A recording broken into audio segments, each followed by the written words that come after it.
Hello 90s kids, చిన్నప్పుడు తిన్న ఈ చింతపండు లాలీపాప్ ఎవరికైనా గుర్తుందా?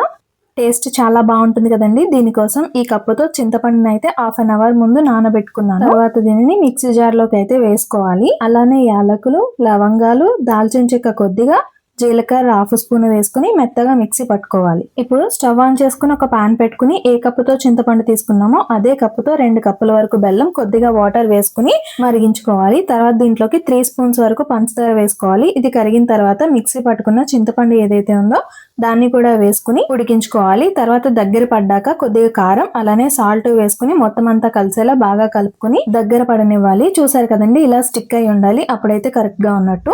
దీంట్లో కొద్దిగా నెయ్యి వేసుకుని స్టవ్ ఆఫ్ చేసుకుంటే ఎంతో టేస్టీగా ఉండే చింతపండు లాలీపాప్ అయితే రెడీ అయిపోయింది.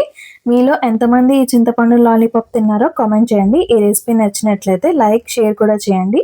Thank you for watching. ఇలానే సపోర్ట్ చేస్తూ ఉండండి.